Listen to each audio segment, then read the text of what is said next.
Can you hear me now?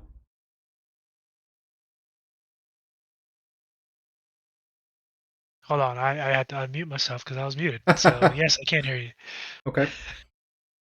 Awesome. Alright. So we are all set. Anybody who is interested and is part of our Discord community, please do join in the lounge chat. And then you can actually take part in conversations tonight. Yep. Um, so for tonight, we're going to be discussing the Wheel of Time Book Two, The Great Hunt, or as I like to call it, the Hunt for the Horn. Yep. Uh, um, the Wheel of Time, just a FYI for folks out there, the Wheel of Time is like my favorite series of all time. And I know that's a little bit sacrilegious because of the Lord of the Rings, but I absolutely love this series, and it is heavily inspired by Tolkien's work as well. So really good stuff. Hello, I think Infinity Core has jumped in with us. How you doing, Infinity? hey, Pretty good. How hey, are you? man.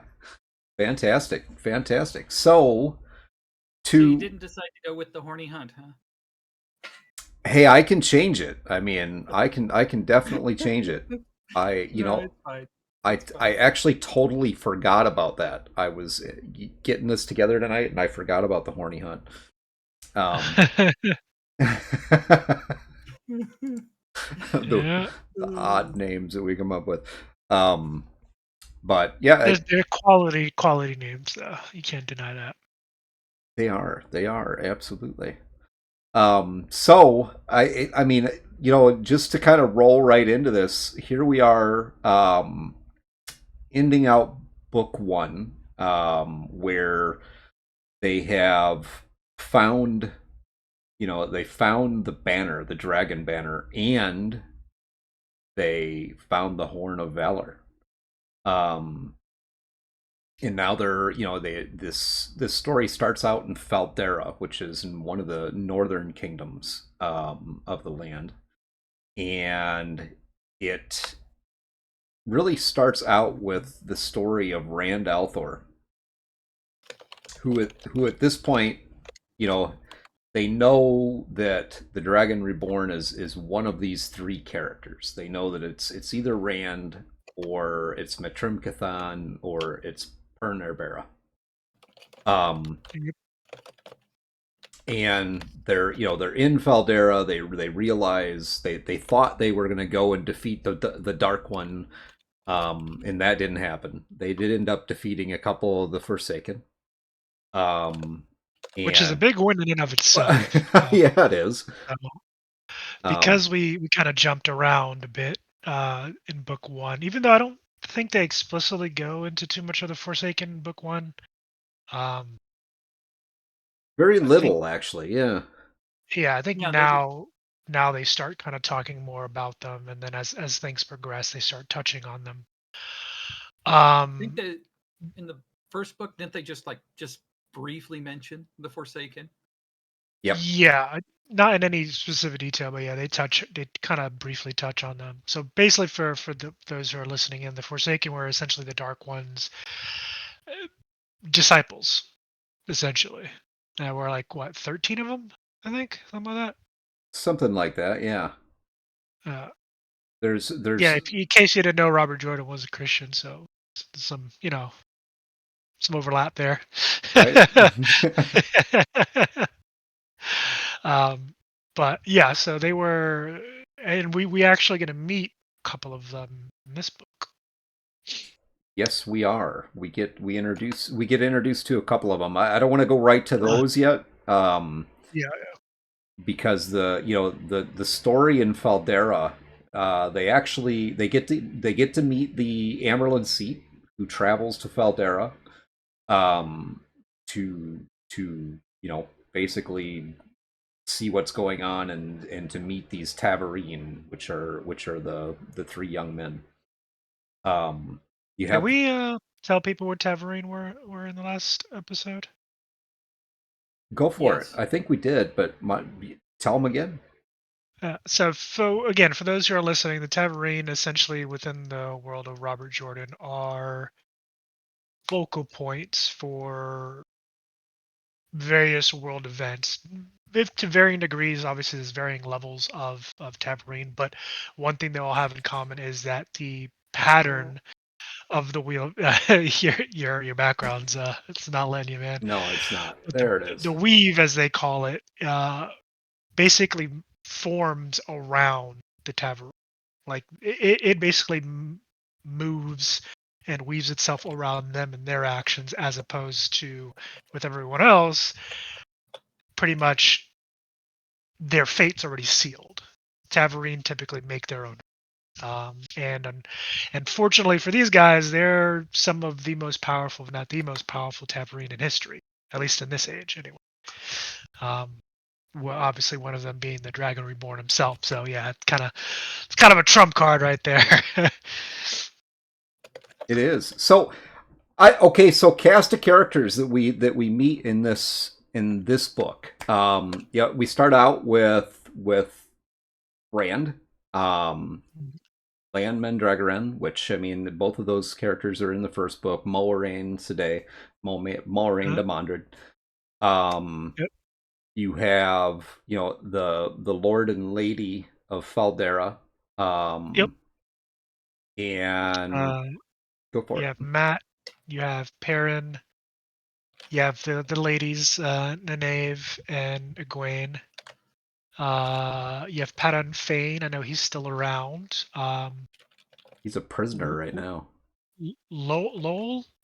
How do you Lowell. pronounce that Yep. guy's name? Yep. Lowell. Yep. The ogre. Um, yep, the Ogier. ogre. And yeah, he did a really weird or writing of. I would just call it a fucking ogre, man. Come on. Not you don't have to reinvent every fucking wheel here. No pun intended. Right. But yeah, I think that's every. I think that's it. Well, there are some other characters. Oh yeah, I'll let you go into the Aes Sedai, the assholes that show up. Well, and not just them. We get our first introduction to the Children of the Light in this book, um, with the father of Dane Bornhold, who Yep. is a high-ranking commander in the Children of the Light. Those are Um, another group of fucking assholes. yeah, but I think though this particular character actually was part of what the Children of the Light were originally meant to be, because he's kind of like one of the last good ones that Mm. and unfortunately he dies in this book. Um, yeah, spoiler alert, right? Yeah. But he seems to be trying to do some good, and that's Mm. it's interesting that Robert Jordan started out introducing the Children of the Light in that way, where they have this commander that is actually, for all intents and purposes, a good person. He's kind of like the holy crusader, I guess you could say. Um, Seemingly a good commander, good to his people, good to his men, and at least tries to be good to the people that are the people of the land that they're in. Yeah. So I really admire that character. I really do. I think he did a fantastic job with that character and introducing the Children of the Light in that way. Of course, later on in the books, that They. picture Yeah. gets distorted. Yeah. Yeah. They have a moniker called the White Cloaks, considering their cloaks are white and they have a yellow sunburst on it. But I agree. It's an interesting first meeting, considering what then happens with most of the interactions with the Children of the Night. And I think the reason why he did that was to show exactly what you just said. Like their initial intentions, like what was they were supposed to be, were those chivalrous knights. They uphold the law of the land, protect the weak and helpless. You know, do Right. good by their neighbor. But spoiler, they kind of devolve into religious zealots as time progresses. And I will say this, and sort of in their favor, it's not necessarily without cause, because you have effectively one half of, you know, assuming everyone can channel, you effectively have one half of the population that will go mad. Like it's not a question of if, it's a question of when. Everyone who uses the male the male side of the one power, and it's typically men because Sayadin. Satan, yeah, they will go mad. It's unavoidable because of the taint that was introduced at the beginning of the first book. Basically, it was the last ditch effort of the Dark One to. It was the last fuck you kind of, to put it bluntly. Well, they, Uh, well, you know, they did destroy the world. I mean, it's kind yeah, of. he did. Unfortunately, he did succeed in that, tainting the side in the male half of the one power. So the White Cloaks and their zealotry is not necessarily unwarranted to a degree. Basically, they slowly devolve into religious zealots, but more akin to witch hunters.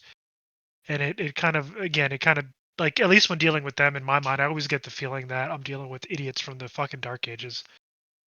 Well, part of that is also outlined in this book because they when they introduce the White Cloaks, there's actually kind of two factions involved because you have the Children of the Light, which are the military arm, and then you have the Questioners, which are Oh kind of yeah. their that's the Inquisition within Uh huh. the body of the Children of the Light, with their shepherd's crock. And it definitely, you have those two things that are going on at the same time because he introduces the White Cloaks as exactly, that chivalry knighthood thing, and this army with its commander are relatively good, but they also are interacting with these questioners, which is the derogatory name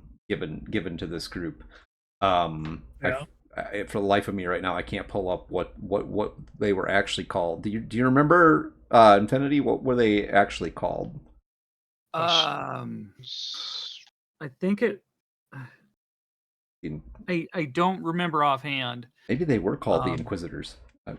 I kind of want to think it is because I know with this book he definitely Uh, went into the history on why they kind of slid because they're called the Hand of Delight. The Hand of the Light. There uh, we go. Yeah, Yes.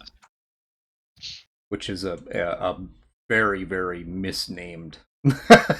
Oh yeah. Yeah, that's totally a misnomer. They sound way nicer than they actually are. Yeah, yeah, Ironically enough, the leader, Radam Usanawa, is actually called High Inquisitor. So yeah. We don't meet him in this book, though. We hear about him, but we don't meet him in this book. yeah.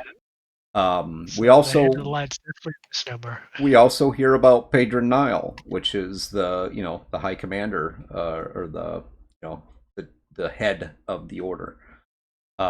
Is he the head of the order? Yeah, yeah. At this point Oh, in the story, he is the head of the Order. He is oh yeah, actually that's right. He does get replaced at some he's point. actually considered one of the great generals of the world at this point.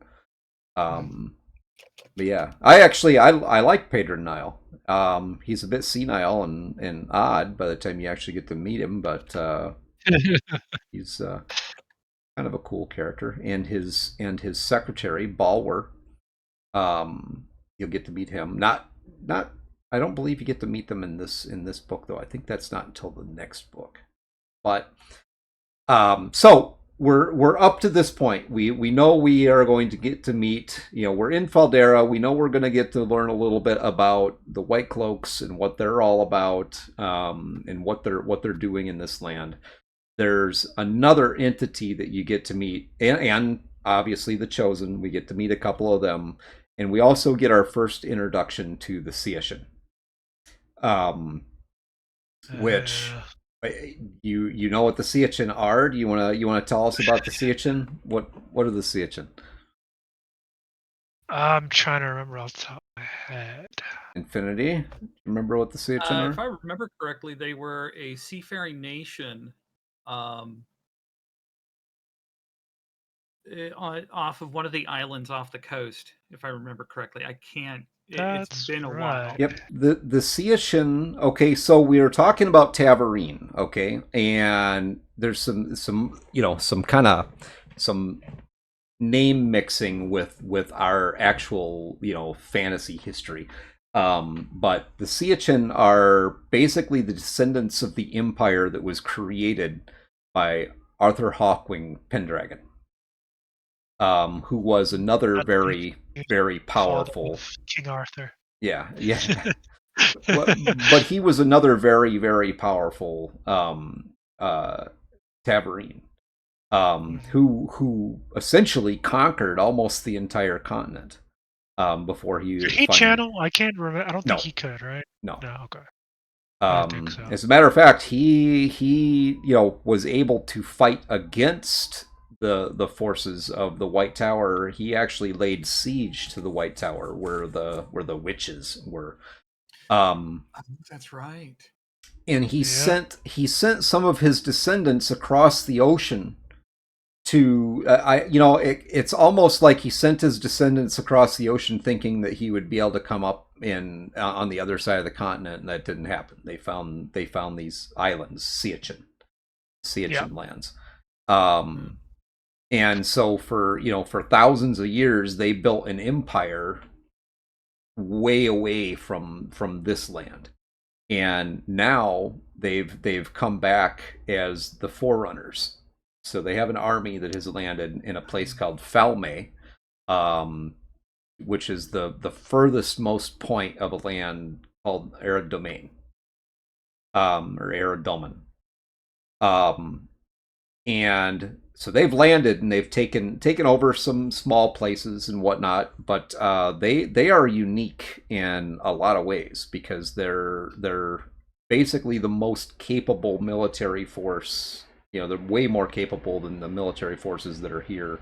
Very well organized. They have a really interesting structure to their society because even though they're conquerors, they basically are kind of like the Romans in a way because they conquer new lands, but as long as you agree, you declare and you agree to their laws and to follow their way of life, you can become a citizen. And as long as you're a citizen, you have all the rights of a citizen of the Seachin Empire. So it's really odd because they come in as a conqueror and lay a beat down on anybody who stands up to them. But the moment you say, "Hey, you know what? I don't want to fight. I'll obey your laws," then they leave you alone, and they actually foster building industry and economy, and it's a really wild thing. Um, It's kind of like the Roman Empire. it is kind of like the Well, Roman Empire. it's actually more like the Greeks, really. What? The Greek, Yeah. the Yeah, Roman. or them. Yeah. One of the things that they do very differently, which we get introduced to in this book, is they have a very different outlook on people who can channel. Obviously, males who can channel are bad, and as soon as they're found, they're killed. Went down. Um, Yeah. but females that can channel, that can use the one power, um, are leashed. They're controlled. They're treated like Yeah, pets. Yeah. yeah, I Um, remember that now. Slavery. Slavery, baby. It exists everywhere. it's an odd situation though. The way they treat these women, because yes, they are put into a form of servitude because they become property. Mhm. Um, and they're treated like I mean literally they're treated like pets. It's kind of surreal because these women have this immense power at their disposal, but this leash actually allows them to be controlled by another person, by another woman. Um, there's a secret involved here, which I don't want to say right away. We'll get, because we really get into that like book 4, book 5, what that secret is. Yeah. No, I think they did show it in this book towards the end A little. because because they found out. Well, I don't want to spoil it because it's this I remember the secret now, Yep. but um but yeah, I believe it came out because when they were just before Rand was fighting towards the end, that's when it came out when When they when found out that when Egwene escaped. correct. And she found out that the other gal that was controlling her had maybe some power too, Right. if I Right. remember correctly. Yeah, Egwene actually gets captured by the Sea Urchin and made into what they call a domain. So women who are not captured are called Maroth domain. Basically, they're wilders or whatever. And then once they're collared, they're called domain, and then that's when they become property. But you are absolutely right. They do at the end, like the final chapters of this book, you do actually get that reveal that at the least the one that was the Saldam, which is the one that controls the. So basically, the leash has a collar and a bracelet, and the one who wears the collar, obviously, you have to be able to channel her. It's just like a regular collar. The one who wears the collar is the servant, and the one who wears the bracelet is the master. Mhm. If I And remember they correctly, it was based off of how sensitive they are with the one power. well, Because the ones who wore the bracelet weren't that powerful. They were sensitive, but not. They couldn't wield it. well, If I there's remember correctly, there's two that kind of there's two types essentially, because you have people who are born with it, who will, at some point in their life it's going to manifest itself, and they're just going to start channeling without knowing what they're doing. And most of the time, if those people aren't trained or helped in some way, they end up killing themselves. And then you have people who have the spark, but it's never going to manifest itself, so they can be taught to channel. So you have women that are going to channel. They're born with the ability and they're going to channel. And then you have those that are born with the ability that they're probably never actually going to channel. I don't think it makes a difference how strong they are, because some of these Saldam actually end up being really powerful. Yes. Okay, so all right. Yeah, I remembered wrong then. Well, that's all right, man. There's a lot to it. That's the But I do Honestly, remember the this is fact one of that the those Sildam series were that you probably have also to read powered. multiple times. Yeah, they also had power as well, and that was what made that bracelet pair work, was that both of them shared the one power, right. and that's what linked them.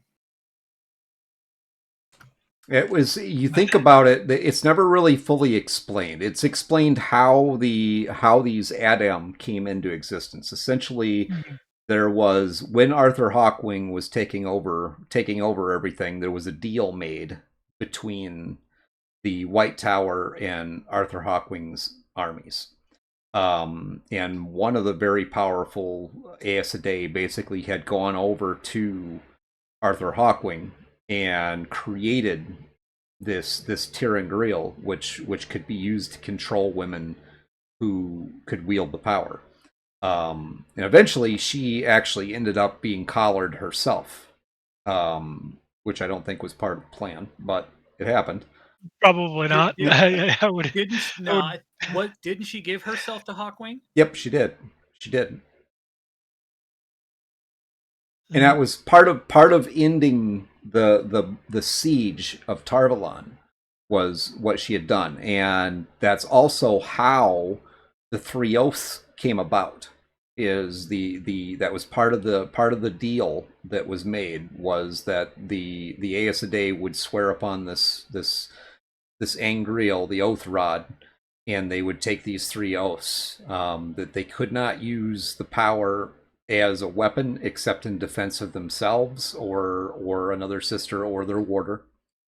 They could not tell a lie, um, and I forget what the other. There was one more tenet to it, but that was all part of the deal for them to continue to exist, in Hawkwing's empire. Oh, it's a good thing he's dead. Yeah, but the oddity is that those things stuck. I mean, that became part Yeah. of the White Tower and what they did. Mm, Um, yeah. which is, yeah, it's pretty cool in a way, but you know, Yeah. It's always ironic. You do get those individuals in a lot of stories, not just real time, but you get a lot of, at least I've seen it in a lot of fantasy stories that I've read, where those who can wield what constitutes magic are always looked at with the side eye. right, Then you have demagogues and tyrants and dictators that rise up because of that fear that the average Joe has of these kinds of individuals. And oftentimes, sometimes they're good people, who are genuinely trying to fight back against folks who are tyrannical, individuals who are using that power to rule with an iron fist. And but oftentimes I've seen, at least in the books that I've read, these guys are actually worse than those who are wielding the magic. right.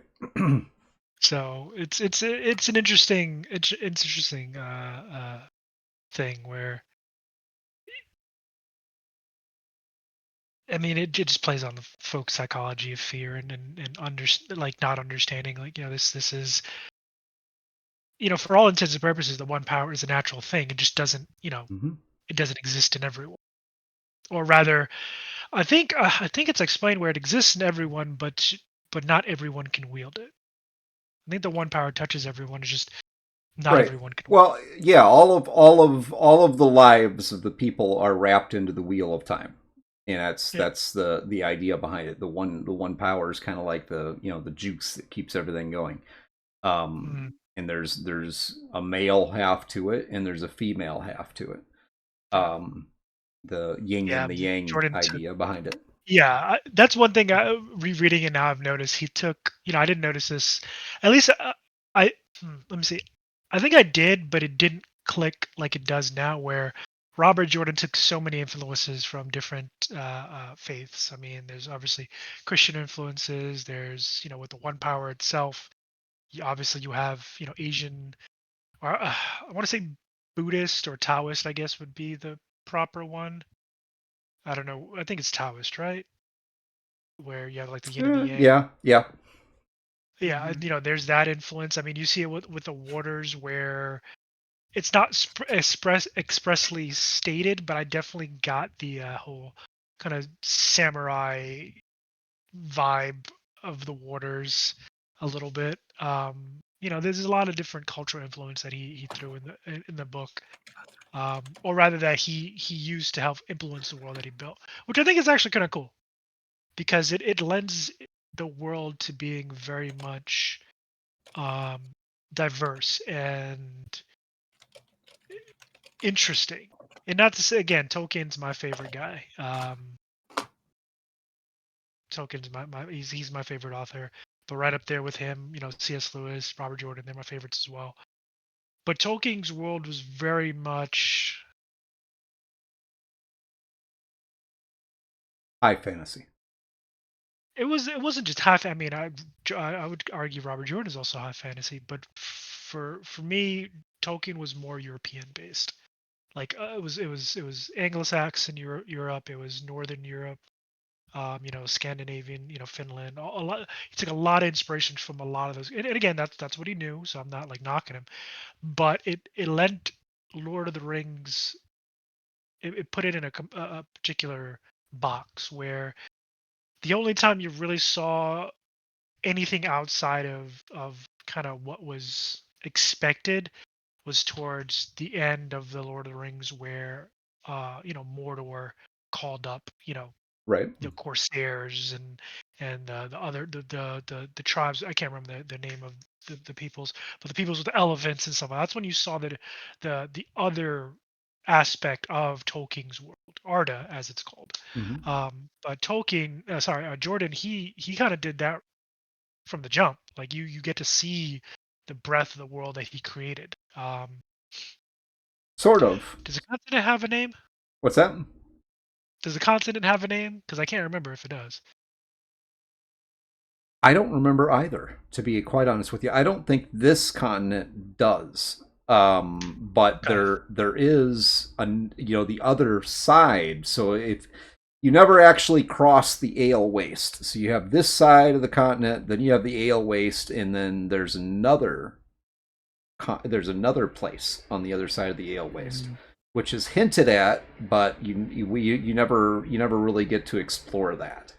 You find out some bits and pieces about it, just stories basically, but you never actually get to go there and see that piece. Which unfortunately, I'm sure there was something there that he was planning to write about, but never got to that piece. never. Yeah. Yeah.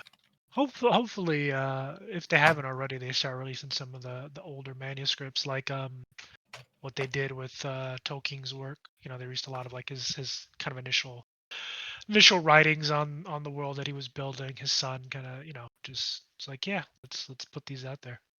Um, so So back to our story. How about yeah, that? yeah. Back to the recap. So we start out in Feldora, and it's a really uncomfortable time for everybody. They've just gone through, figured out, okay, we couldn't face the Dark Lord, you know, one on one and defeat him. They went into the Blight. Moraine and Rand went into the Blight. Almost died. Really, Moraine Lan Mendragoran obviously follows him in there. Um, him and Nynaeve. Uh, Um, and they get all the stuff out of the end of book one. They defeat the two of the chosen. Meet what I believe to be a treant. Um, and they find this well of Saodin, and they get the Dragon Banner and the Horn of Valor. Now they're back in Faldera. They have the Horn of Valor there, the Dragon Banner, and they have captured Hayden Fane. Hayden Fane is now in the dungeon. And the Aes Sedai, including Egwene and Nynaeve, who are not Aes Sedai yet, have been trying to hold on a second. Essentially, been trying to interrogate this guy, um, and get him, find out what he knows. Who is he actually? Is he a good guy? Is he a bad guy? They pretty much know he's a bad guy at this point. Um, yeah. so anyway, Peyton Fane ends up getting busted out essentially, by who knows who, some dark friends, obviously a Fade and a bunch of Trollocs. The fades. I think it was the I think it Those guys gave me the creeps as a kid. I think it was the guards. I think it was the guards that were working in the cell that were, that just being around Peyton Fane. I mean, you end up Yeah. getting I mean, he's a corrupted. charismatic. Yeah, he's a charismatic fellow too. Well, and He had his he's a level of charisma.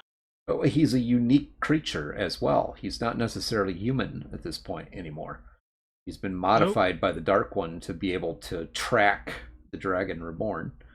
Um, so they bust out Peyton Fane, and but that's not all that they do. They actually steal the horn. Yep. Do you Now, want to explain what the horn is? well, the Horn of Valor is, well, I mean, literally, it's a horn, but it's a Turin Grail or an Engrail that was created the idea behind it is whoever blows the horn can recall the heroes of legend. So all the heroes from the legends past, like it would be like somebody blowing it today and recalling Genghis Khan and Odin and Caesar and you know what I mean, to come Yep. back All the big names in history, and fight Beowulf and for all you. those guys. Right, right. And so that's what the horn is, and the idea is that it's supposed to be used at the last battle to help, you know, turn the tide against the Dark One's armies. Um, Hmm. so at this point, they don't have a horn blower. No one's blowing the horn. They just have it, and they also have the dagger that Matt Cathan took from Shader Logoth. Oh yeah, I Which remember that. Isn't he like he's getting sick because of yeah, that damn thing? he's Yeah. getting really sick Yeah. at this point. Um, and yeah, so you have that, and the dagger was actually in with the horn, and that's actually what Peyton Fane was after is the dagger. Um, so they steal the Horn of Valor from Faldera. Him and Peyton Fane, a group of dark friends, and a group of Trollocs, and they take off. Now at this point, Peyton Fane is kind of rogue. I mean, yeah, he's you know he's a dark friend sort of, but he's something different. He's Um, definitely looking out for himself. oh yeah, oh yeah, and he's not not interested in the chosen and all their schemes. He has his own schemes. Uh-huh.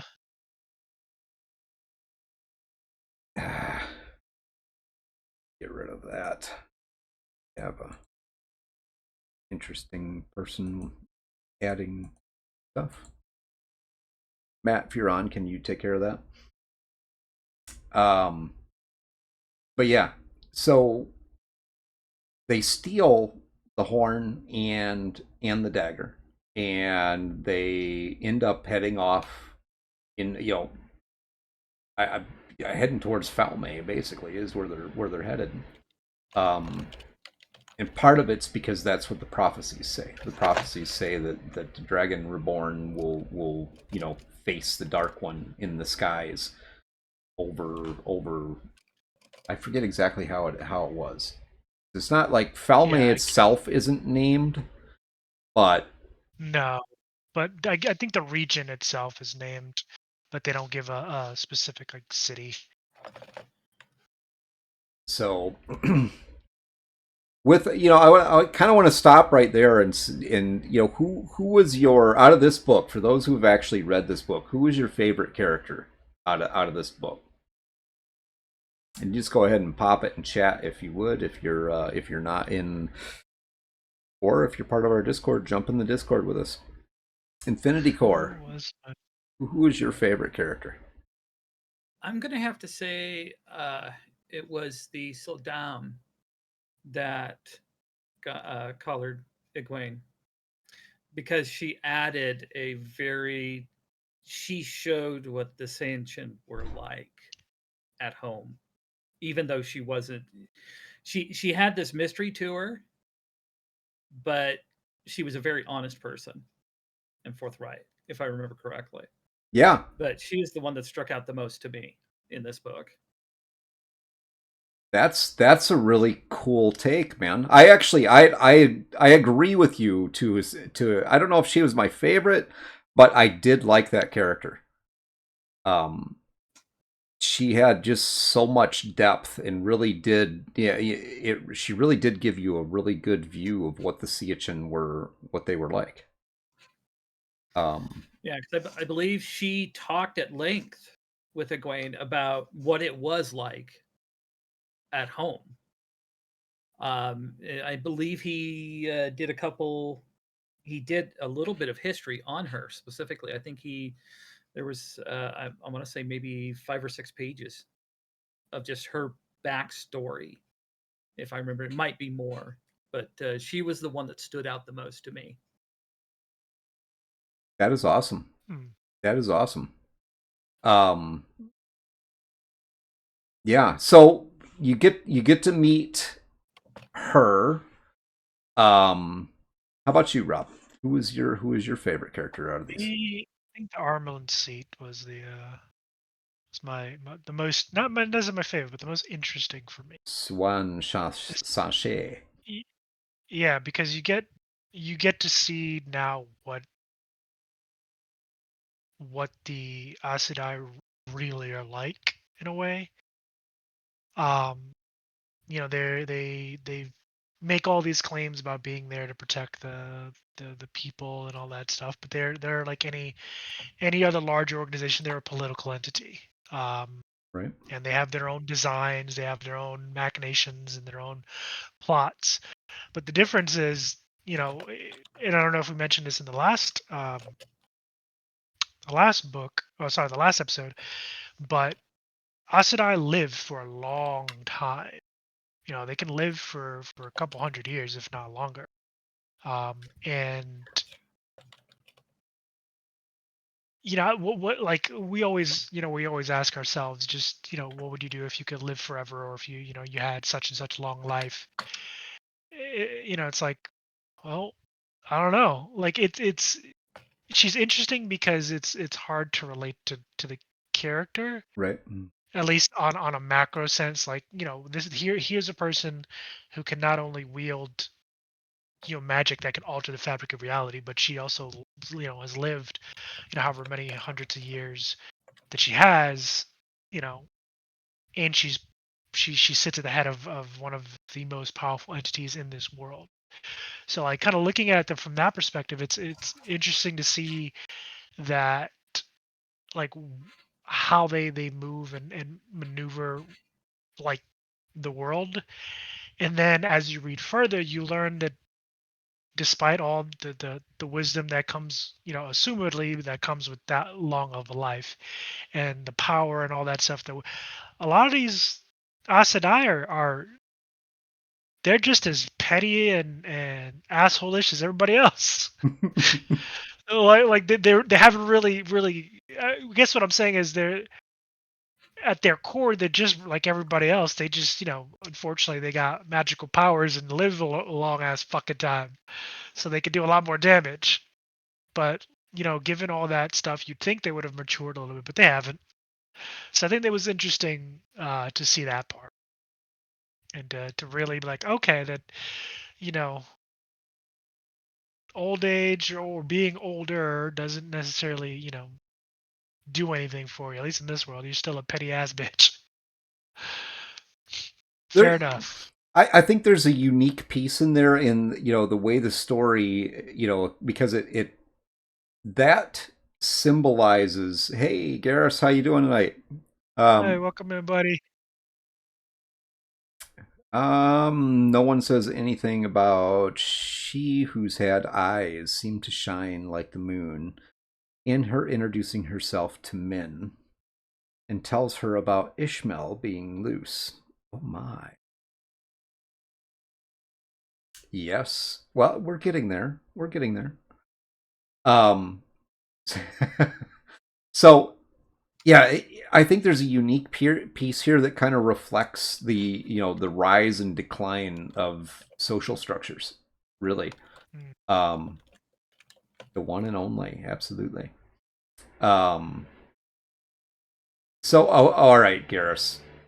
I think that's probably your favorite character in this book.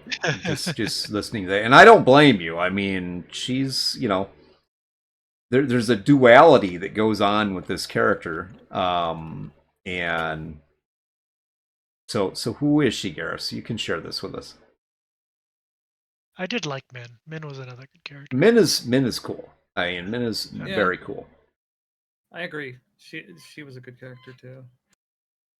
A Bale is awesome as well, and Eganin, the Siachin woman that he ends up tying himself with.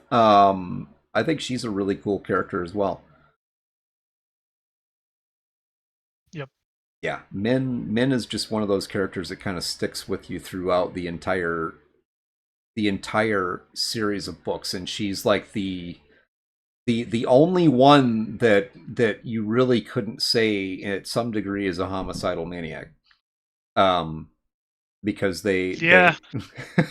they She's like that. She in my opinion, she ends up being that grounding force for Rand. I think.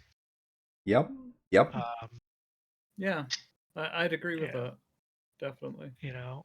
that connection to. I think she becomes that connection to his old life before, he became, the Dragon Reborn, and basically had entire nations bowing to him. Kind of, honestly, Rand kind of and I don't know if this was by intention, but Rand kind of reminds me in a way of Paul Atreides from Dune.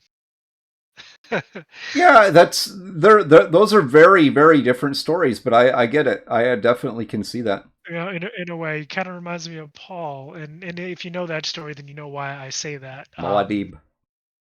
Yeah, fucking Duke of So Arrakis. so But anyway, so back to so Garrus has thrown a bunch of names out here. So let's talk about a few of these characters. And yes, I will tell you which one's my favorite here, but I want to talk about a few of these characters that Garrus has thrown out. So you have the main characters like Min, Pern. I mean, Pern and Matt are both very prevalent in this book. And then you have Vern Sade, which she's kind of a reoccurring character throughout the entire series, but this book she gets the most. I think the most story about her is in this book. And she actually accompanies the Shanaran, the group of Shanaran soldiers led by Lord Ingtar, which there's this quite a story behind Ingtar, which we'll find out what that is. But they end up going into a quasi world. It's a parallel world that runs almost like a different dimension. It's right there next to the real world, but it's more of a shadow world. Um, and they find these traveling stones, and they end up entering this place, but they don't know how they've entered this place. So they start, they're first they start out following Hayden Fane and his merry band. And they find a lot of interesting things along the way because I mean Trollocs are hungry beasts, and these dark friends I think begin very early on begin to realize the foolishness that they've gotten themselves into because there's really nothing they got to move quickly and there's not a lot to eat except for these human dark friends. Um, when face the shadow and bring forth light again in the world. Yes, that's what I was. Yeah, there you go. That is exactly what I was looking for. Part of the prophecy that speaks of him fighting over in the sky over Fal- Falme. Um, so this group of Shenarans who is chasing after Paden Fane, who has stolen the Horn of Valor. um,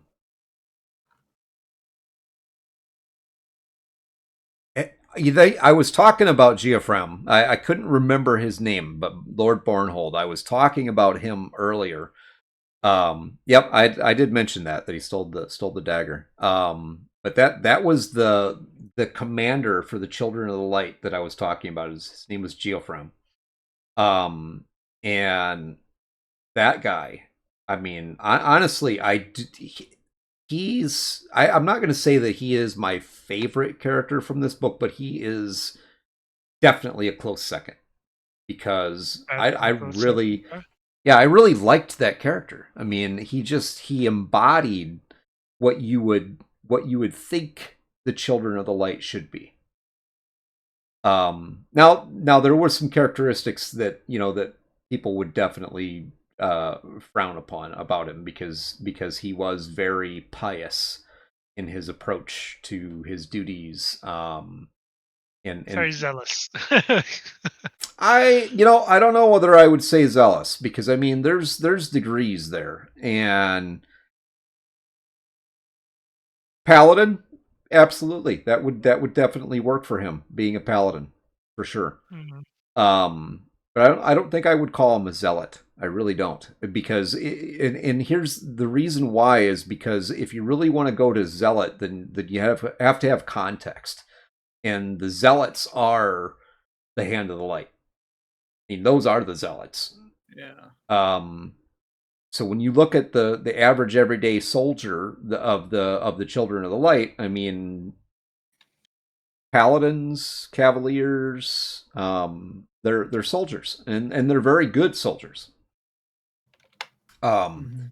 and this guy, as a leader, was, you could tell that his priority was his men, preserving the peace, preserving life, and being respectful and honorable when it come to the people. Yeah, he did. It showed. He really cared about his men, cared about about their safety and well being, and making sure that they were taken care of. Um, so when it comes to what was my favorite character in the book, like I said, second would be Lord Bornhold. Um, and I think my favorite character in this book though was actually okay. So there's a tie for second place, and Celine has to be there. Um, just because we'll talk about her a little bit more. Um, but I think my favorite character was actually Lord Ingtar. Um, Oh, okay. because as a character, in there's a reveal in here. Um, because that guy, I mean, there was so many things going on for him, and he was, yeah, exactly. Yeah, I mean, he's a lord of the land. And for all intensive purposes, I mean, he seems like a really honorable dude. And he's a good leader. He's a lifetime soldier. Um, and he's been challenged with retrieving the Horn of Valir. And so No pressure, nothing. yeah, yeah, yeah. So I mean, literally chases this Paden Fane across the entire world, their world. Literally, I mean, if you're looking at where Faldera's at on the map, and then you look at where Falme's at, I mean, he's chased this guy in across the entire world to try to retrieve this horn. Um, yeah, to protect the land. He wanted the horn to protect the land. That's the idea you're left with. In the very end, I don't want to jump ahead to that yet. We'll get there. Um, so they get into this other realm, and that's where they meet Celine. I think it's Celine, isn't it? Is it her name's Celine, right, Garrus? I think it's Celine. At that point, she's actually one of the chosen. She has a different name. Um, but so she, playing the innocent noble woman. Here's the weird thing. There's no people in this world. We'll get there. So there's no people in this world, in this sub world that they go into. No people. The world is kind of dry and stale, and it's like a shadow of the real world. Um, there are these weird creatures that have multiple eyes. They're big as horses, and basically they're about they're the only thing you find in this world, and they obviously want to eat whatever they find. Mm. So they face these things a couple of times, and then like the third time they face them, they hear this screaming, and it's Celine in her horse. So they go and rescue her. Um, and then she ends up traveling with them for a while. Grolum, got it.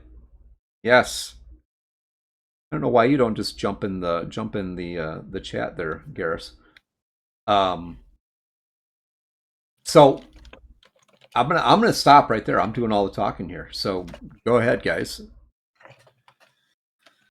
You've read the book too, so give me Yeah. your 3 times. By Yeah. what? So I'm just like telling the whole story here. So break in there. We did the we did the favorite character. So let's back up a minute. Let's do which was the one you loved to hate the most. What was her It's name? probably the one I like, but that's okay. I'm trying to remember her name now. Hold on. Let's look it up. She's with the red Aja. What was her name? What was her name? Where is it? Stand by. Landrin. Yeah, Landrin is the got that. Yeah, Leandrin. Mm-hmm. I would have punched her square in the throat repeatedly. Oh man, I'm sorry. I'm sorry. It's a good thing I'm not a Dragon Reborn, because if I was, I would have been that petty ass motherfucker. Now I can channel and eventually he gets this really cool thing. We're not gonna spoil it for you, but I would have bail fired that bitch back into non-existence. What if Nick Cage played all the players? No, no, that's a bad idea, Insomnia.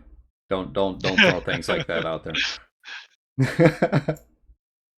And I mean, yeah, Neve.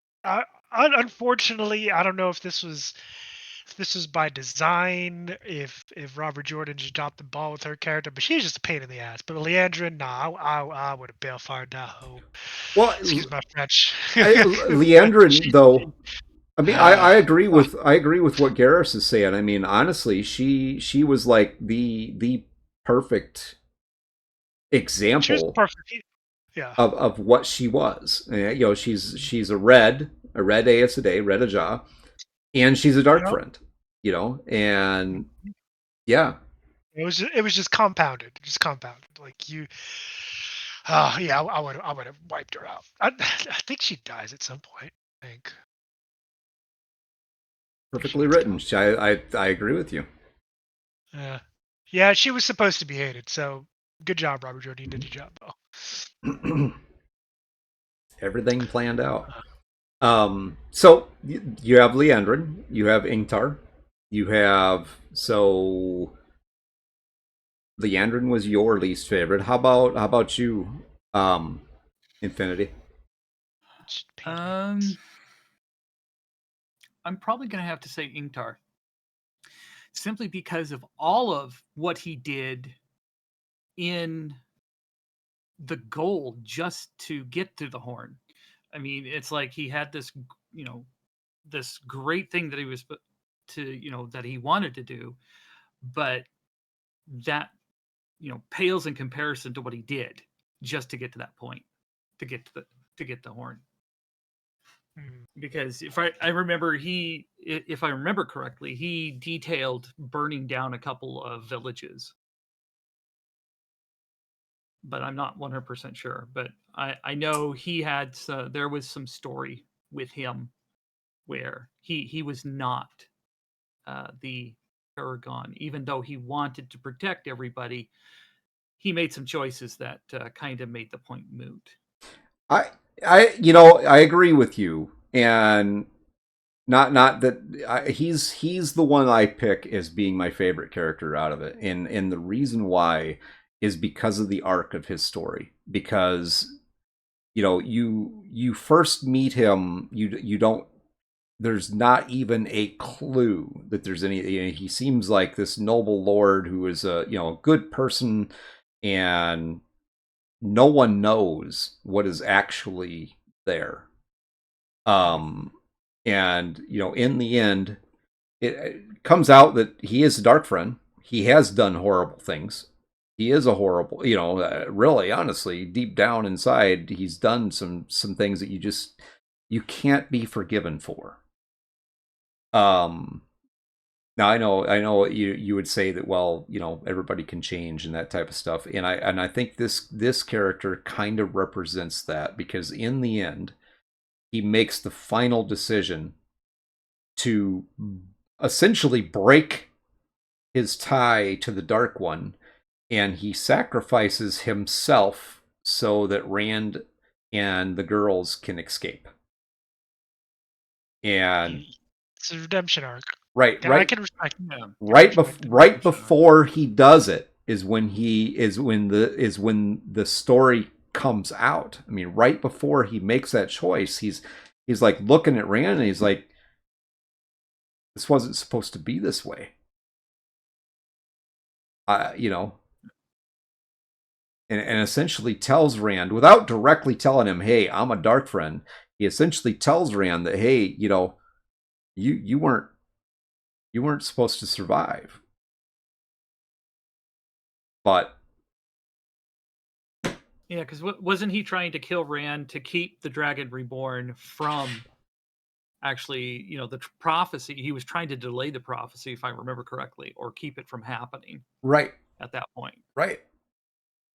So here's the question for you, though. Because of the battle with Ishmael, all right, we don't really know what the true backstory is behind Ingtark. We don't know which of the chosen he served. So, is it possible, do you think, that him sacrificing himself was a deliberate action to give Ishmael the chance to, quote unquote, kill the Dragon Reborn? What do you think? Or do you think that he just had a change of heart and decided, you know what, I've been in this shitbag my whole life and now I'm going to do something good before I die? That's a tough call, to be That is a honest. tough call. I think it could be it could be a bit of both. Yeah. It could be, hey, this. If this is going to be my end, then let me let it be for something worth a damn. I think also during their travels, he might have in some ways, in his own way, maybe come to like the kids. Because again, like that's another thing that I want the audience to really understand is these are kids. These are, I mean, they might be adults by the standards of the world, but they're 16, 17-year-old kids. I think Egwene, Matt, Heron, and Rand are all about the same age or thereabouts. I know Nynaeve was the oldest, but she was, 20s, like early, like I think she was Right. 20, so she wasn't that much older. But these are kids having to make literal life or death, life or death uh, decisions. So I think Patton Fane, um, he might have at some point decided that he kind of liked him, but You at the mean same you mean time, you mean Ingtar. Lord Angtar, there Ingtar, we go. yep. Yeah, Peyton Fane doesn't like anybody. yeah, he's an asshole. I don't think he even likes himself, really, but Probably not. You can't do the shit that he does and thinks that they think you're a good person. He probably accepted he's a shitbag and just like, okay, whatever. right. Enabler. So hey, at least I'm not like able to do bad shit. I'm telling you to go read a quality story. All right, so that's your thoughts on this. So, all right, Infinity, come on, man. What do you think? Which is it? Like I said, it's a tough choice to make. I think if I remember correctly, um, he was trying. He had a noble goal in the end, and I think that's what he was really trying to do. And so I want to lean towards the fact that I think, like Robert said, that he might have gotten attached to the children or saw some ray of hope in the Dragon Reborn, and that's why he let them go. So it was kind of a redemption because he realized that, oh, this is my end. I can't do anything. Let's pass the baton. Yep. I see. I tend to agree with you. I do think it was a redemption arc. It's left in such a way that it's up to your interpretation. How you want to see that is what it is. Um, So I think this is a perfect spot to stop for a moment with the actual story and do some comparison, because we brought this story up to, with the death of Ingtar, we brought this story up to essentially uh where the Amazon series ends off. Um so let's do a little bit of contrast. Let's back this up a little Unfortunately, bit. I have not seen that series, so Greg, you're gonna have to carry this one, man. I'm not gonna Wow. watch. And Not gonna watch it. Yeah, I haven't watched Not it gonna watch it. either. I refuse. I'm not gonna watch that. I'm not gonna watch Rings of Power. And if Warhammer continues the way it's going, I ain't gonna be watching that either, and that pisses me off because Henry Cavill was gonna be an executive producer and probably gonna act in it. It was gonna be great, but Games Workshop fucked it up. Anyway, I'm done. alrighty then. Tell us how you really feel. So I'm moving on. well, I same thing for this. I mean, again, I just want to get this out there. The Amazon series, by the name of the Wheel of Time, it is not the story of the Wheel of Time. It is a good story. I will say that for it. I mean, it really is. It's an interesting story. But if you're going to watch that and expect that they're going to tell the story of the Wheel of Time, um, it is similar, but it is not the story of the Wheel of Time. It is just not. It's a I'm actually gonna quote argue back unquote that reimagining. concept. I'm, Go for it. I'm arguing against that concept that it's a good story. Because if it is a good story, it's only a good story because it's taking parts from a good story. I think if you took out those parts, it probably wouldn't be as good of a story. And that's just me I'm playing I'm devil's advocate I'm trying to be way. nice, man. I am. I'm just trying Don't to be be nice. nice. Nah, Um, don't be nice.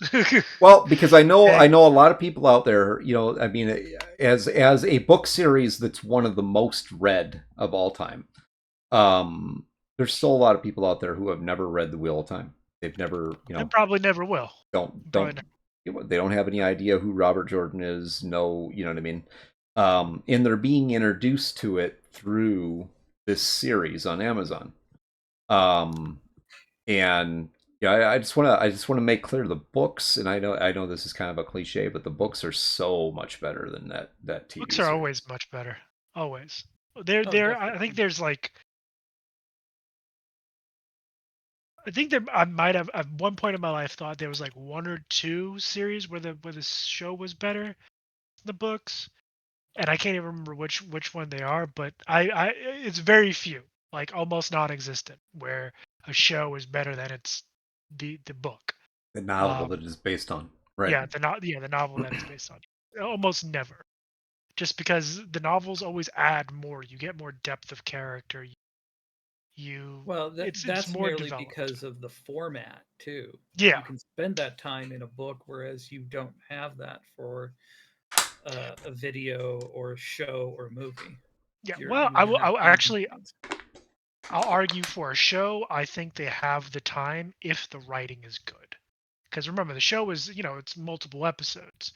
Obviously, back, when we were younger, it was like, 24, 20 something episodes per season. Now, you have a lot of these streaming services that are doing like 8 to 10 episodes per season. So time frame is shorter, but I feel like if it's a movie adaptation of a novel, then yes, Infinity Core, you're 100% right. If it's a show, obviously it's not going to be comparable to the novel in terms of that depth that they can go to, but I think if the writing is good for a show, they can still kind of hit on those key points and that depth to a degree that we get in the novel because they have the time to do it. But yeah, you bring up a good point. The medium of a novel offers the author more time to tell the story There's as only opposed to there's few. there's only one series out there that I think actually, personally, and this is, there's probably people out there that are um they have a heart attack over this, but um in my opinion, Babylon 5, the series was better than the books. I've never read the Babylon 5 novels. Yeah, neither have I. I've never actually even seen the series either. So Well, Series is great. no, that's not true. I think I've seen episodes here and there, just not from beginning. I don't. Because my I dad was a think huge I don't. sci-fi fan.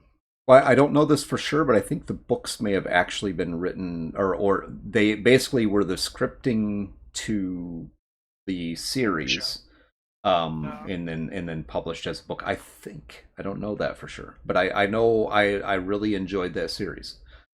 And that's an old series now, but I mean I really yeah, it enjoyed the is. Yeah. Babylon 5 series, and I Yeah. tried to read the books and I just couldn't do it. Alright. So getting back on track, Greg, since you are the unless Infinity Core, you've watched the series. You're the only one who saw All the right. show, Greg. So What do you think? so the series piece comparatively, I think they did a pretty good job with the it doesn't follow the books exactly for sure. It's actually quite a ways off, but they did a pretty good job with the Saldam and Egwin as a domain. I think they did a pretty good job with that, and that it really did kind of give you the character piece that the books did when it came to that relationship between the domain and Iguinavir as or the Saldam and Iguinavir as the domain. Um, there was some stuff in there that they added in that just did not make any sense, especially if you read the books. You're just kind of looking at it like, what the fuck is this? Um, but it was good in that little tiny piece.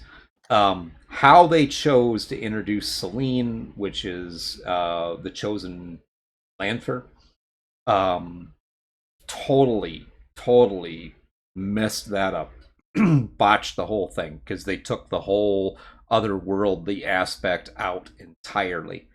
Um, and then they also did a number on Min as a character, which I that's very disappointing. And Gareth can Uh, probably relate to this because I mean Min is I like Min as a character, and the character in the books is more of a more of an innocent, not there's always that kind of roguish element to her, but the character in the series they really kind of press more in the direction of the roguish element, and they make her into basically a thief. um and they put her in this weird relationship with other, yeah, it's just, yeah, it's stupid. And they basically they give you the sense that maybe she's actually a dark friend, or at least tied in what? there somehow. Oh yeah, oh yeah. That's the sense that I got out of it. They were trying, hinting at maybe she's a dark friend. To you don't have to mess with men. You could take the direct right out of the book for men, and you're going to have an interesting character. And they did not have to mess with that character at all. Um, Yeah. I felt like they just tried to, they tried too hard in that spot, and too hard to change the story. And they didn't need to do that. And the Lanfer character, the Celine, um, it's not at all. It's not Celine. The character they made for the series is not that character. And then they over sexualized, which is one thing that does not happen in the books. Like even like the first season when they have Egwin and Rand having an intimate relationship right off the bat. Pern's married, and Egwin and Rand have this intimate relationship, and they're sexual. That no, that was That not the never. story. Yeah. Not at Never all. happened. No, it didn't. Um, Wow. so Okay. Took it, some liberties there. oh, big time liberties there. And here's one thing I'm gonna actually touch on that you mentioned that because they actually tried to do similar. I don't know we're getting a little off topic, but they tried to do similar with The Witcher, and Geralt's character and all that. And while if you read the books and play, well, if you read the books and play the game, there are instances of intimacy, because again, Witchers are most emotional blanks to a degree. Well, they're not emotional blanks. The thing with Witchers are is they Empathy of because of one, the maybe. yeah, because of the things that they've been through and the things that they see, both from humanity and behind the curtain, so to speak, and again the trials they go through, they're emotionally restrictive. I mean, you see it in first season of Witcher, and Geralt talks about that. But if you kind of look back on that show, they try to inject romance and intimate scenes where Henry Cavill and was like, no, that doesn't make sense for the character. And it seems like uh, Amazon tried to do the same thing here, even though again, yes, it's stated in the books that there is a budding relationship between Egwene and Rand, and obviously Lan and Nynaeve. But there's never any sex. Right. There's never any of that. Well, they're I don't even think they kiss until like way later. I don't. Lord of Chaos, book Yeah, 5 or 6. it's like book 5 or 6. That's Yeah. at least a year, probably two years after all the events in the current setting. Like Mhm. they have other things to worry about. Like staying alive, not getting killed. Right. Right. So it's They're, weird that, and again, that's honestly why I well, it's all these characters, all the disappoint. main characters are focused on trying to figure themselves out. Mm-hmm. You know what I mean? And That's, that's and stay alive. right. It's where they Because should be. And yeah, that's where they should be, trying to figure themselves out. Not because things worrying are. about, yeah, I there's a sad element there, but yeah, it definitely over sexualizes in the series. That's disappointing. Because here's the thing, like there Yeah, is definitely. there's a time and a place, for that kind of thing, even in just I'm kind of old school. I can't help it. no, I don't think it's being old school, though. I mean, maybe that might have something to do. It's just logical writing, in my opinion, a logical progression of a story.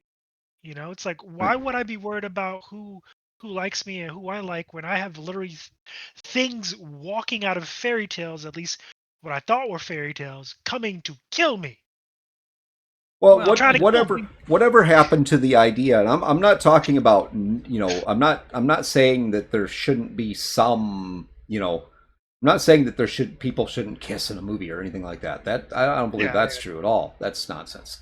There should be a realistic element to it. But whatever happened to the concept of allowing there to be that sense of tension that develops over time that's there, and I think that's better than what they did, because they just jumped right into throwing these characters in the bed with each other. It's just like, What? huh? oh, so what is it? Wasn't even like maybe a kiss here or make out session there. No, like, they were full on Oh, it was quite no, horizontal. well. There was. I mean, it's not. It's definitely probably a PG rating in that sense, but it's not like Pornhub It was on implied. Amazon. But definitely, clearly, Okay. they had sex. I mean, that's Ran and Egwene within probably the first 20 minutes of episode 1 are a sexual encounter. Oh. Of the first episode of the Oh first yeah, season? yeah, yeah. Well, just like Pern and his wife, they don't go there with that either. But I mean, Pern and his imaginary wife are in bed together. Yeah, Um, yeah, his imaginary wife that does not fucking exist. At least not at this section of the book. She comes in way, way, way, way, way, way later. yeah. It's like way later. It's like what the? Yeah, that's definitely not. That's a shame.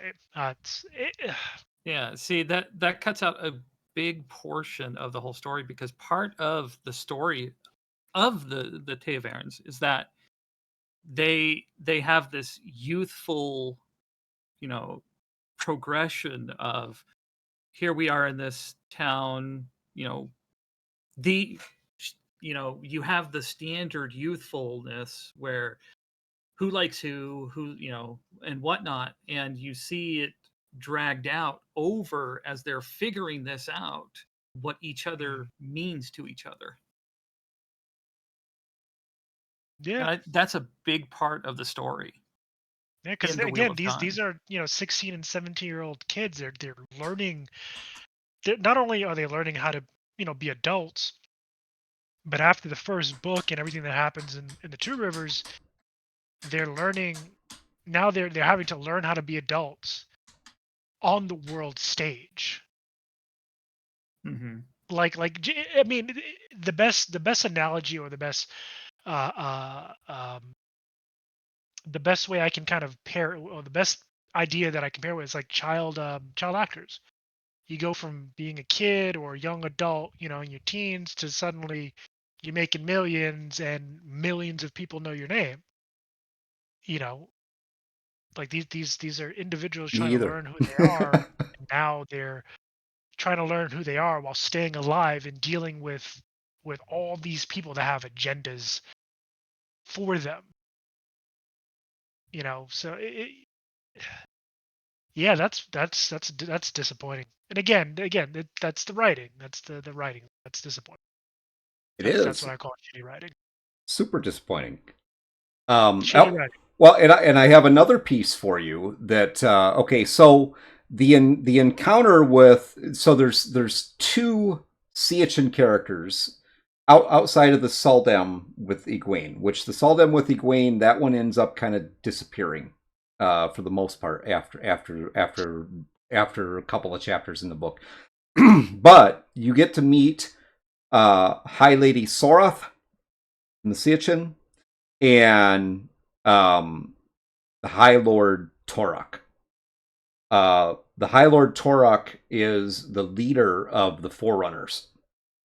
Unfortunately, his role in the whole thing is rather short, but he is an interesting character, and he gives you the view of what the blood are as far as the Sietchin goes. So in their society, you're either of the blood or you're not, and there's lower blood and there's high blood, and essentially what the blood means is that you're a lord, and by that, and in so becoming a lord, you're accepted into the family, and basically that's the descendants of Hawkwing. So you become a Pendragon, basically. You don't take the name or anything like that. Now, when you become a member of the Blood, you are also given a name.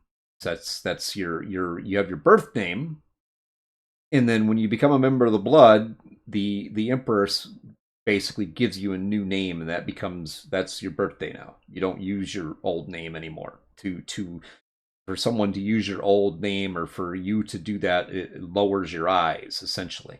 So and the lowers that comment about lowering their eyes, essentially when someone who is higher than you in society is there, you're not supposed to look at them. You're not supposed to look at their eyes. You're supposed to look at the ground. And if you do something that is dishonorable or dishonors you or your family, then that's what the meaning of lowering their eyes, because that's like shame. Is even if you're high blood, even if you're somebody who's powerful, if you do something stupid, then you have to lower your eyes. You have to look down, because that's how you show your shame for what you have done. So in the books, and to get to the point that I was trying to get to, I got sidetracked. Sorry about that. Like I said, hey, we do this, man. We are just like squirrels. We run off everywhere.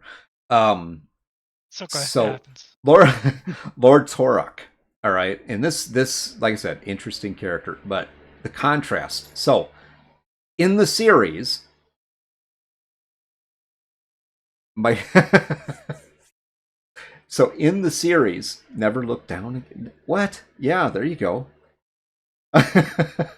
So in the series, Lord Torok, okay, him and his soldiers.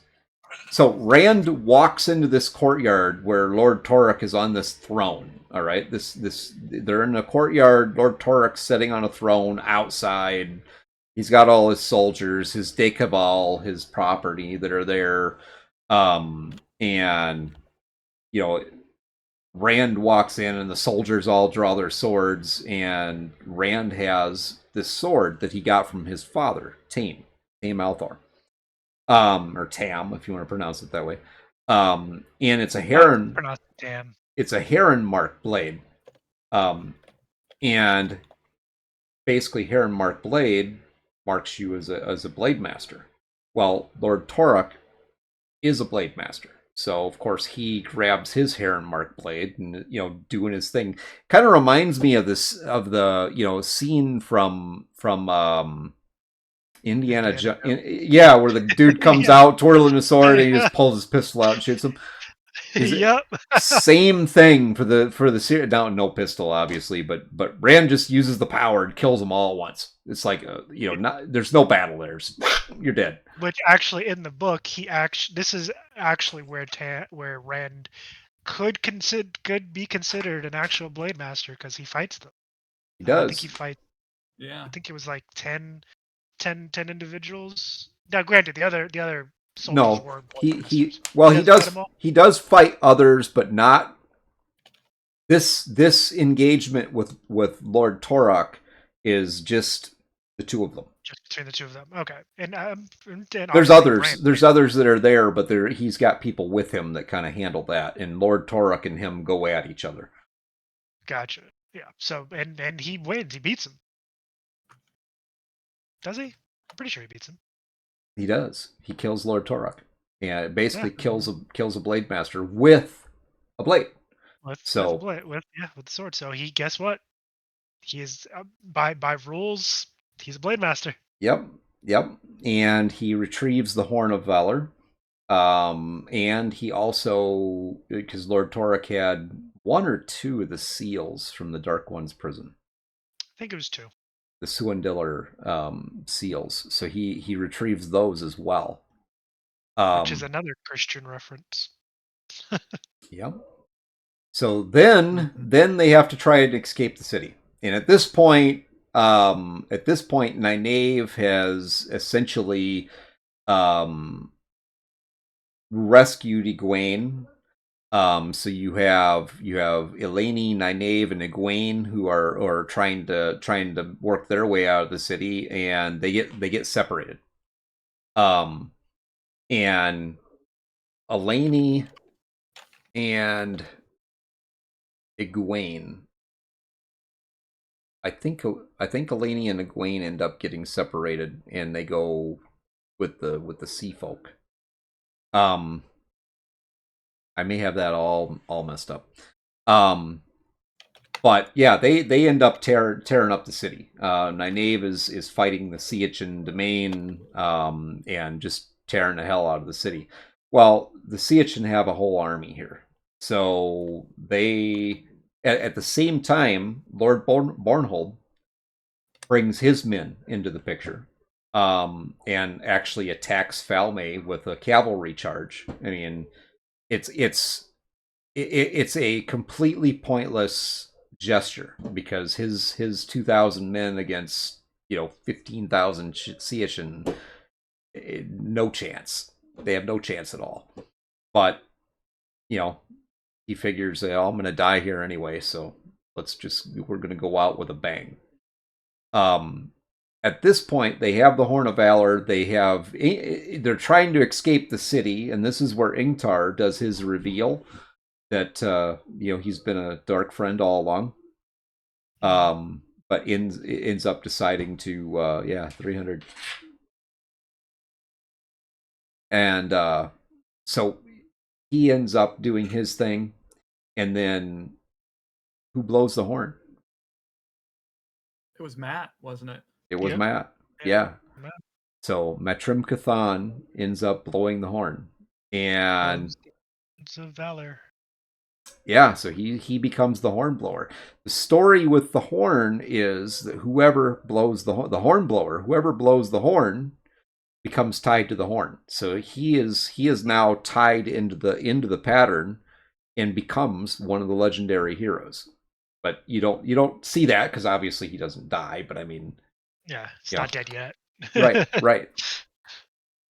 But that's the story behind the horn. So yeah, he That, blow. Go ahead. well, I was gonna say that's one thing I do also enjoy about Jordan's writing is that he doesn't lay it all on one person. Oop.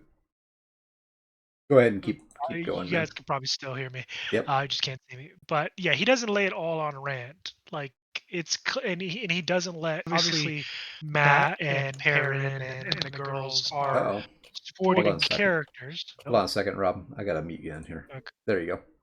Go ahead. All right, cool. So obviously, Matt and Perrin and Egwene and Nynaeve are supporting characters, not like less characters. They're all kind of supporting Rand and helping to tell this story.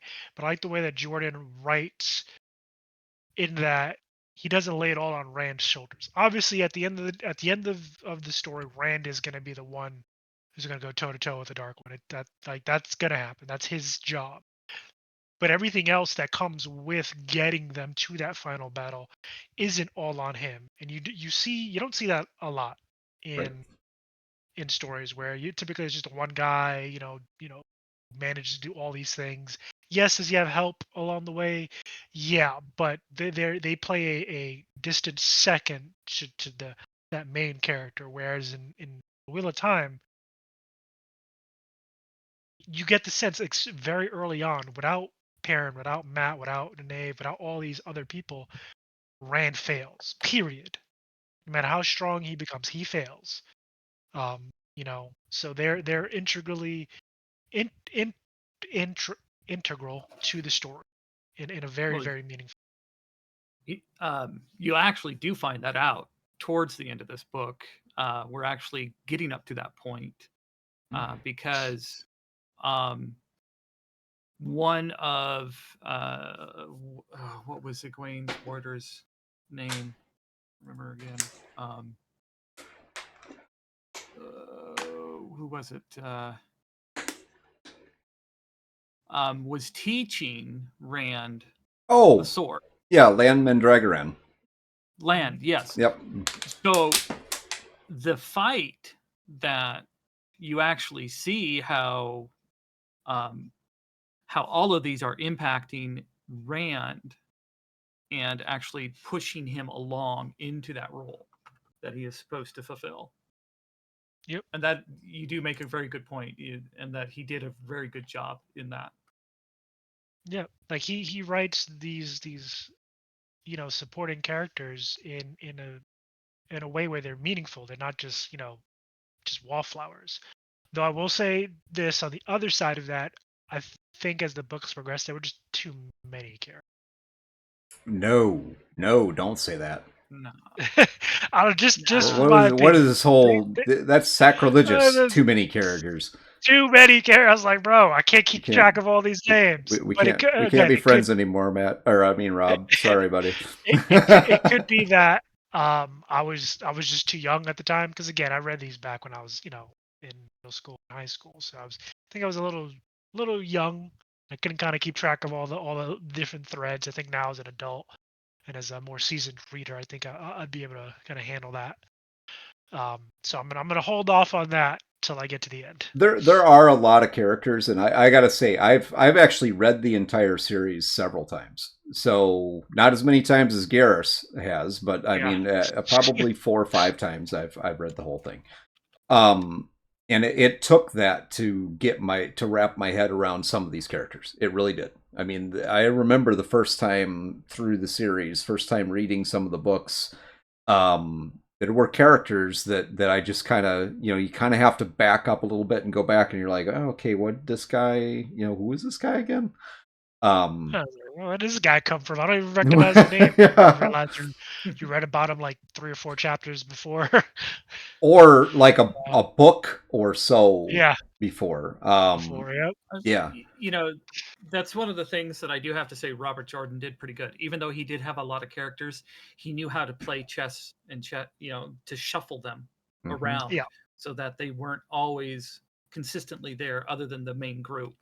They came Mhm. in, they had whatever they needed to do, then they kind of faded back, and then there might have been some other, references to them, and then they might have come forward again. He did a really good job with that. He did. Honestly, I think, and again, a testament to his writing, that made the world more realistic, more organic. I feel like it made it more of a living, breathing thing where, again, like you said, Infinity Core, aside from the major players, these people came and went. You sometimes you saw them with one character in one book or one, series of chapters, and then, time progresses and you see them with another character talking about their encounter with the character previously.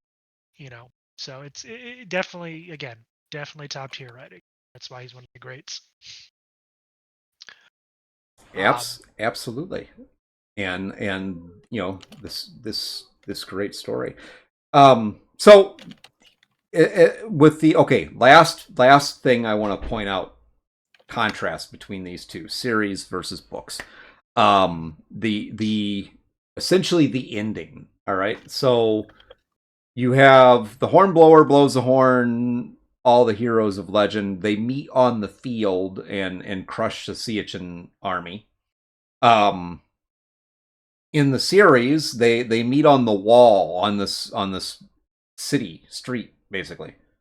And there's like 20 of them, and they fight like 100 Sea Urchin. And in the books, I mean, there's 300 or so of these heroes, and they literally decimate thousands.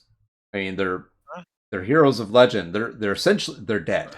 I mean, you know what I mean? They're spectral forces, so you're not going to kill them.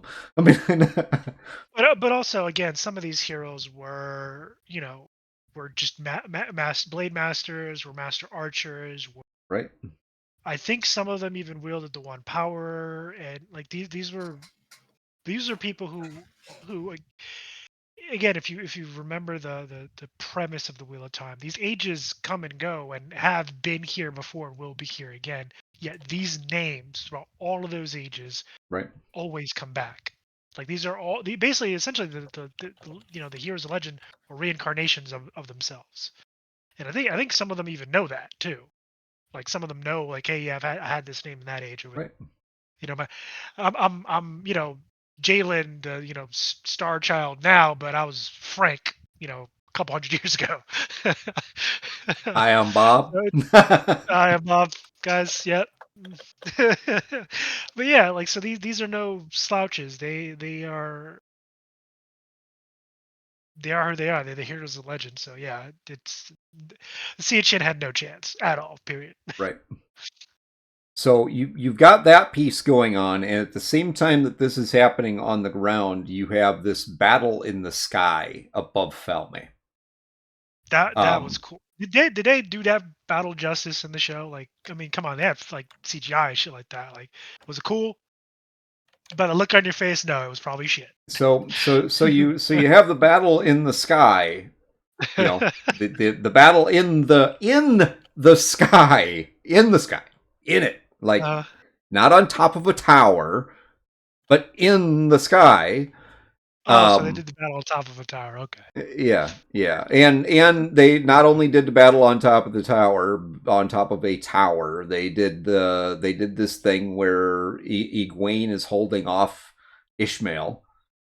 So you have this completely untrained woman who's a wilder, can use the power, holding off one of the most powerful chosen.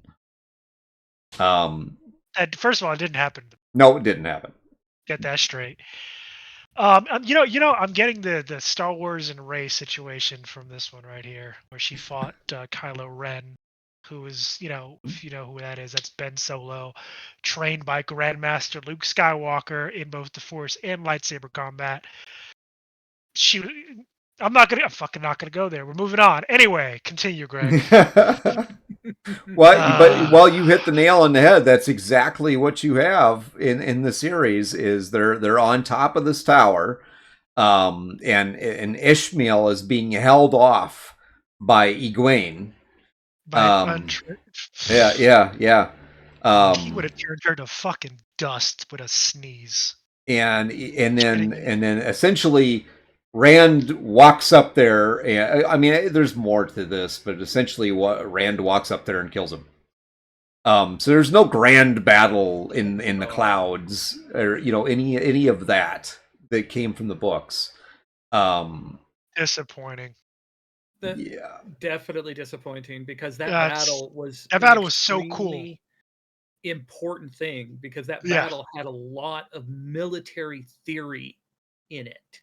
hmm In But fact, well, as not I was only that. studying, Go ahead. Sorry, go finish. ahead. Go ahead. No, go ahead. I was going to say not only that, and I would definitely want you to elaborate on that, but it also I'm fairly certain it hit on one of the points of the prophecy, like to actively name Rand as a dragon reborn.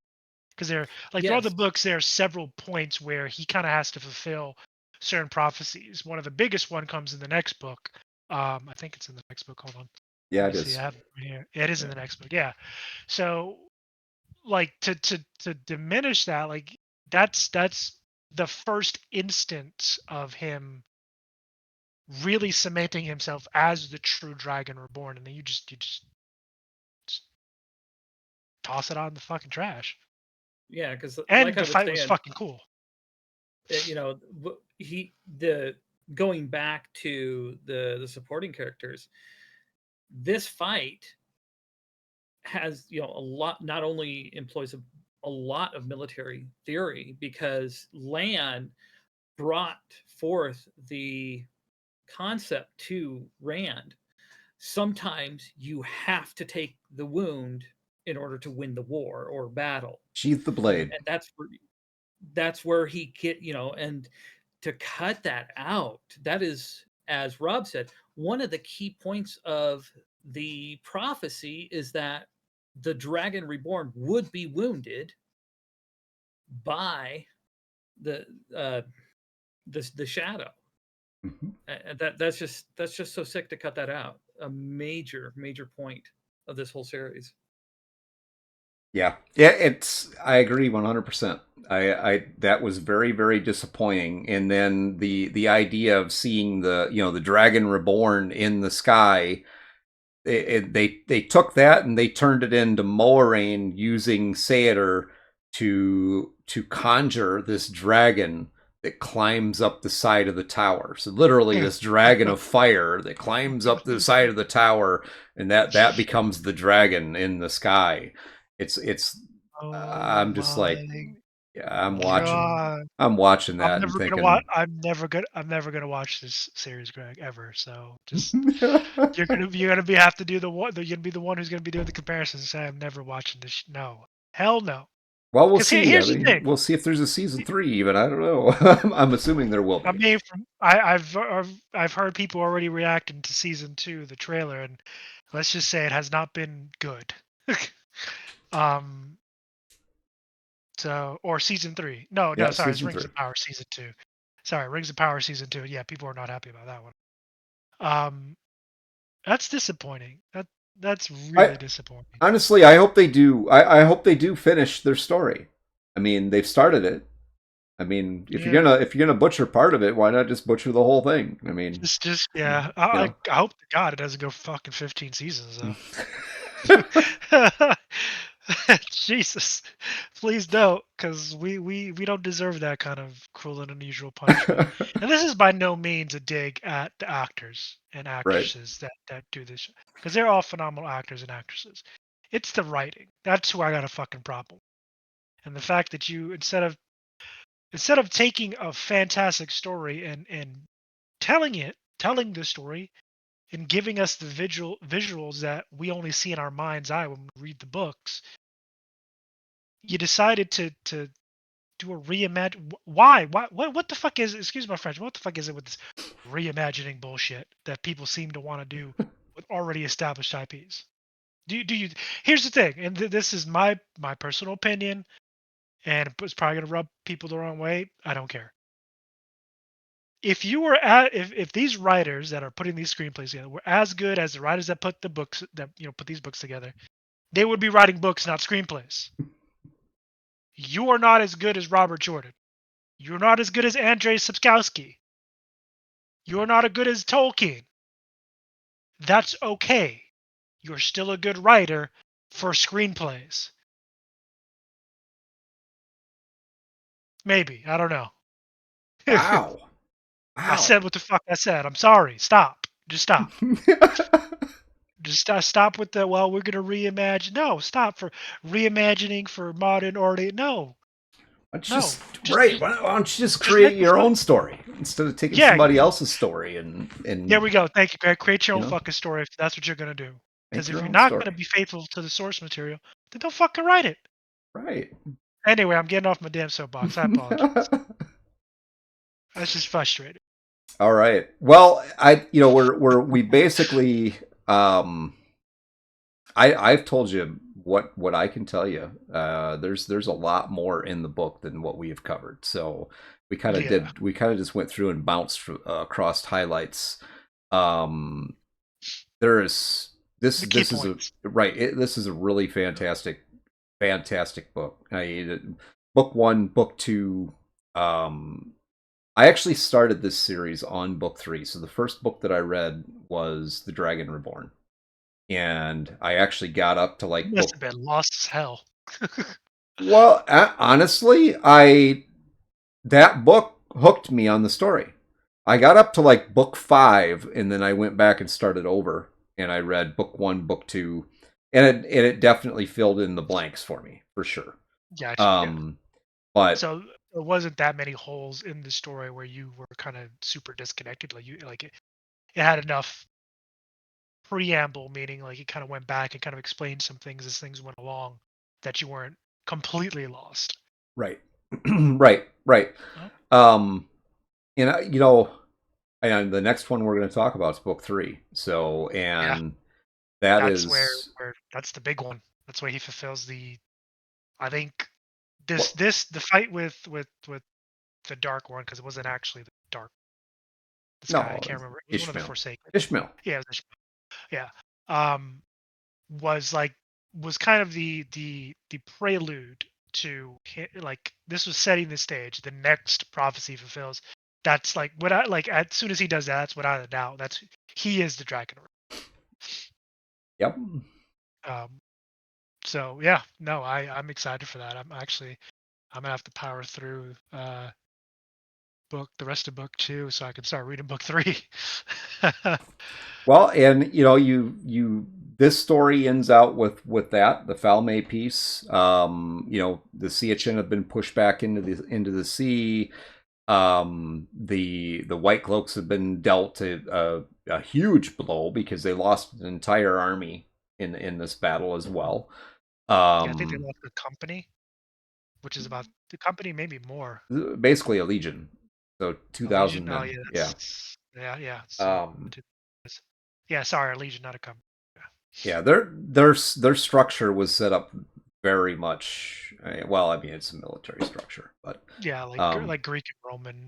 yeah. Yeah, the Greek and Roman Um, legion, especially the Roman legions, were about 2,000. so you have that piece,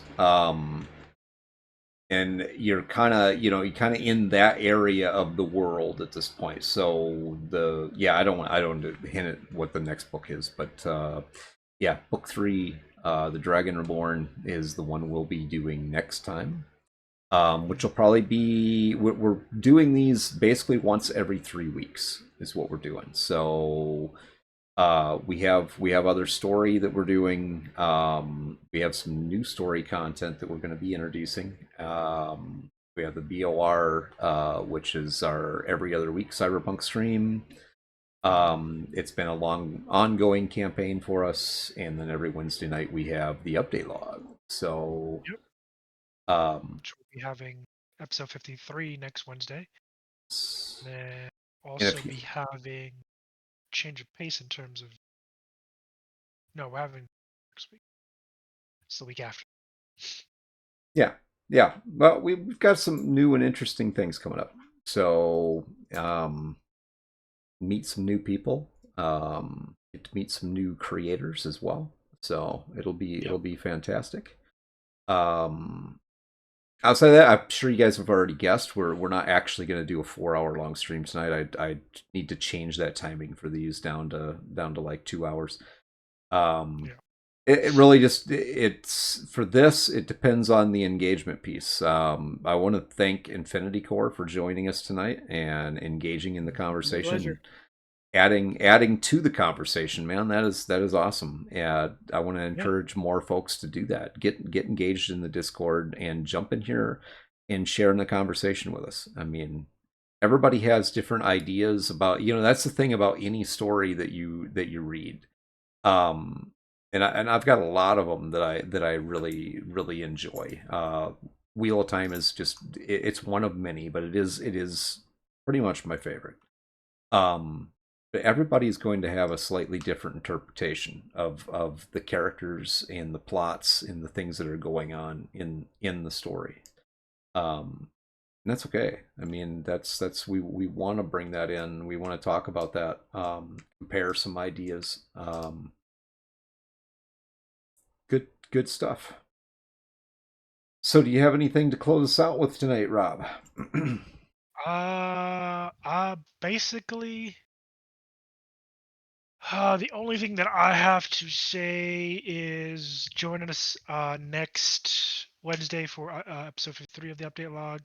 We're going to dive into, latest interesting news, things that are coming out. Probably still going to be talks about EA and some of the stuff Microsoft is doing. If you missed last night's episode, I highly recommend you watch it. We talk about some more about the Helldivers 2 and that whole situation, Sony and PlayStation Network accounts. We talk about the studio closures at Xbox games and kind of what went on there. all the Um, all the fuckery going on in the industry.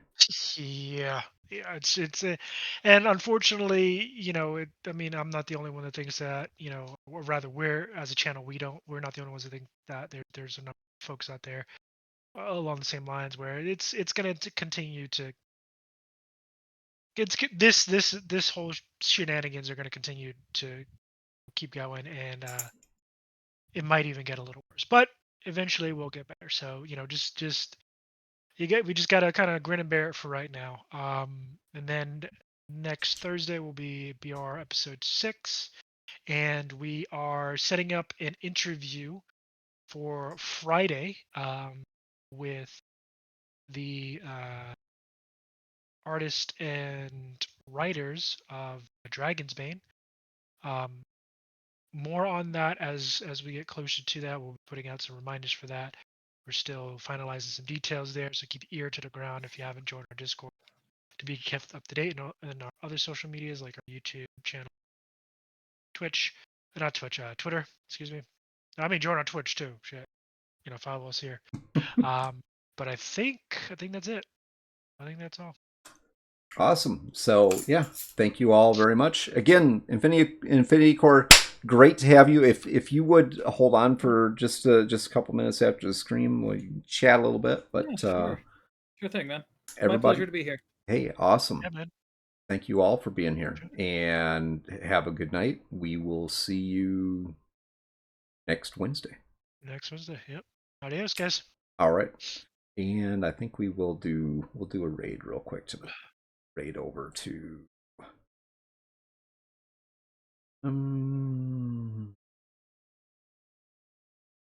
I'm gonna go over to Stormy D.